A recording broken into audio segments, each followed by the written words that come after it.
예, 안녕하십니까? 오늘은 마리오 보타 영원을 위한 건축 다큐멘터리 영화에 대한 간략한 설명을 드리겠습니다. 세계적인 건축가인 마리오 보타는 종교 건축물의 거장으로도 불려질 수 있습니다. 이 영화는 마리오 보타의 생애나 커리어에 대해서 두루 설명하기보다는 그가 주목했던 성지 건축에 대해서 대표적인 작품들을 설명해 가는 방식으로 영화를 구성하고 있습니다. 따라서 체계적인 마리오 보타의 자서전이라기보다는 그의 생생한 포트폴리오에 가깝다고 보여집니다. 그런 점에서 호불호가 갈리겠지만 그와 별개로 마리오 보타라는 거장이 추구했던 작품을 통해서 뭔가는 진정성이 느껴지고 종교 건축이 가져야 되는, 그리고 사람에게 주는 그런 감흥들을 이 영화를 통해서 충분히 느껴지실 거라고 봅니다. 보타는 영화에서 말하고 있습니다. 물질적인 것을 넘어서 인간의 영적인 것에 부응하는 건물을 짓고 싶다고 합니다. 저는 이 영화를 감상하는 동안 그가 추구한 영적인 공간, 그리고 그 공간을 사람들이 들어가서 느꼈을 때의 그런 감흥들이 충분히 공감할 수 있다고 보였습니다. 영화는 그의 작품 작업들 중에서 스위스 몬노의 산 지오바니 바티스타 교회와 중국 이슬람교 나자우 모스크 사원, 그리고 이스라엘 텔아비브의 신 발리스타 유대 교회당을 보여주고 있습니다. 각종 종교를 넘나드는 마리오 보타의 작품을 통해 건축에 대한 그의 원칙과 가치관을 충분히 느낄 수 있습니다. 본 영화에서 주목해야 할 부분은 남양 성모 마리아 대성당입니다. 이것은 이상가 교수님께서 이 다큐멘터리 영화에 출연하셔서 대성당을 마리오 보타에게 의뢰했던 그 의도와, 그리고 대성당이 가졌으면 하는 어떤 공간적인 그 요구사항들에 대해서 마리오 보타와 의견을 주고받으며 그 건물들이 설계되어 가는 과정들이 이렇게 상세하게 느낄 수 있도록 작품이 구성되어져 있다고 보여집니다. 마리오 보타는 어떤 인간과 공간 사이에 존재하는 그 중간 매개체로서의 그 종교적인 건물이 가져야 되는 그런 공간감에 대해서 더 주목하고 있고, 그것을 본인이 가지고 있는 건축적인 언어를 통해 구현을 하고 있습니다. 거기에 그 부분을 더 이해하기 위해서는 보타에 대한, 그 마리오 보타 건축가라는 사람에 대한 이해가 필요할 것 같습니다. 그는 1943년 스위스 티치노 맨드리시오에서 출생했으며, 출생했을 때는 약간 미숙아로 출생을 했다고 합니다. 그래서 할머니, 이모님, 고모님들, 그 여성들 품 안에서 많은 보호를 받고 자라게 됐고, 그 영향이 여성들의 시각으로 세상을 인지할 수 있고 그것들이 표출되는 공간들이 만들어진 것으로 보여집니다. 마리오 보타는 밀라노 미술학교를 거치고 이태리 베니스의 건축대학에서 수학을 합니다. 그리고 베니스에서 고향으로 돌아온 후 루가노에서 사무실을 차리고 열정에 찬 건축을 시작합니다. 2011년 40여 년 넘게 사무실을 운영하던 루가노에서 맨드리시오로 이동을 하게 되는데, 그 이유는 그가 맨드리시오의 건축 재단을 만들어서 건축 후학들을 양성하게 됩니다. 마리오 보타는 모더니즘의 건축 정신을 이어받아 이것을 기초로 자신의 건축 세계를 구축한 건축가라는 평가를 받습니다. 그가 태어난 스위스 티치노 지역의 건축적 정서 위에 그의 스승인 르꼬르비제, 루이스 칸, 그리고 까를로 스카르파의 영향을 받아서 그의 건축 사상과 원칙은 발전이 됐고 자신만의 독특한 건축을 선보일 수 있었습니다. 중세 유럽의 역사적 건축물과도 같이 벽돌로 두텁게 축조되는 보타의 건축은 간결한 기하학적 형태로 이어집니다. 두터운 외벽으로 둘러싸여지는 보타의 건축의 실내 공간들은 중심에 천창을 가지고 있고, 천창으로부터 들어오는 빛은 굉장히 공간적으로 극적인 대비를 자아내고 종교 건축이 가져야 하는 신성함 그리고 경외감, 뭔가 치유의 공간으로 느껴지기에 충분한 요소로 보여지며 그것이 전통적인 건축의 축조법을 존중하며 그가 가진 건축적으로 구현하고자 하는 공간의 상징성을 드러내는 요소로 보여지고 있습니다. 보타가 한국에 설계한 작품으로는 강남 교보터가 있고 한남동에 리움 박물관이 있습니다. 그리고 남양의 마리아 대성당의 경우는 이 다큐멘터리 영화에서도 가장 큰 비중으로 주목하고 있는 부분이 되겠습니다. 이 영화에서 또 소개하고 있는 부분으로는 스위스 몬노의 산 지오바니 바티스타 교회가 있습니다.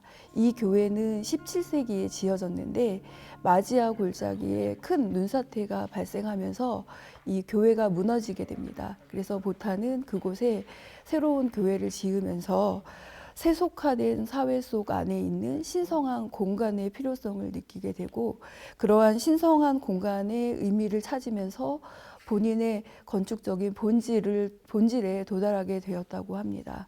두터운 벽체라고 말씀드렸던 그 부분에서 뭔가 중력에 지지되는 벽면과 그 공간을 창조해내는 빛의 개념, 그리고 벽을 뛰어넘는 그런 한계를 극복하는 무한으로 나가는 가능성까지도 보여지게 됩니다. 이런 외부에 존재하는 그런 대우주로부터 인간이 통제할 수 있는 소우주에 이르기까지 모든 조건들 간의 통로로서 경계와 문턱이 존재한다고 하고 현대 건축사의 청년의 역사를 남긴 독특한 건축물로 과거와 현재를 연결지을 수 있는 지점이라고 해석을 하기도 합니다. 몬료의 교회당에 들어가게 되면 천창으로부터 쏟아지는 빛의 공간과 두터운 벽체들이 갖는 중량감, 이 사이에서 대비되는 신성한 종교 건물로서의 느낌이 들어가는 들어가는 사람들에게 충분히 감동을 줄 수 있는 공간으로 보여지고 두터운 벽체 사이의 개구부들을 통해서 바깥의 풍경들이 안으로 끌어들여와져서 보는 사람의 시야를 채워주는 느낌을 받을 수 있습니다. 다음으로는 신발리스타 유대교회당에 대해서 설명드리겠습니다. 그 유대교 사회 안에도 여러 가지 많은 다양한 문제점들이 내포되어 있는데 이 발리스타 유대교회당을 의뢰한 의뢰자는 이러한 문제들을 건축물을 통해서 좀 극복하고자 하는 노력이 보여졌고 그것을 의뢰받은 보타는 2개의 타워를 세우고 그 하부 포디움에 저층부 공간을 연결해주고 있습니다. 이는 유대교 교회당으로도 기능하면서 지역 시민들의 컨퍼런스 홀의 역할을 합니다. 이 2가지의 기능을 같이 수렴함으로써 유대교인들의 통합적인 그런 의미를 담고자 한 작가의 노력이 보여지고 실제로 그 장소를 방문한 사람들은 보타가 의도적으로 디자인한 두터운 벽면에 개구부가 존재하지 않고 천창을 통해 들어오는 빛을 느낌으로 인해서 자연스럽게 상부를 인지할 수 있는 그런 공간감을 느끼고 있습니다. 그래서 이것들을 통한 보타의 끊임없는 어떤 종교 건축의 지향점 그리고 그 공간들이 방문자들에게 주는 위안과 어떤 힐링 그런 부분들이 느껴진다고 볼 수 있습니다. 다큐멘터리 영화 중에 보여지는 장소로 산타 마리아 델리 안젤리 교회가 있습니다. 스위스 타마로산 위에 정상부에 지어진 공간으로 수직적인 공간, 그러니까 수직선이 강조된 부분과 원통형 공간들이 만나는 곳으로 그 끝에 정점에 서 있는 교회의 상부에서 내려다 보이는 전체 마을의 풍경들은 이 종교적인 의미와 더불어서 어떤 것들의 깨달음을 줄 수 있는 그런 장소이기도 하다고 저는 좀 느껴졌고요. 이 영화를 통해서 굉장히 어떤 시야가 이렇게 트여지며 건축적인 공간이 건축가만의 장소가 아니라 방문하는 사람들 그리고 교회를 찾고자 하는 사람들이 그 장소에서 느끼고자 하는 부분이 이 건물을 통해서 충분히 교감할 수 있는 장소라고 보여집니다. 성모 마리아 대성당에 대해서 잠깐 설명을 드리고자 하는데요.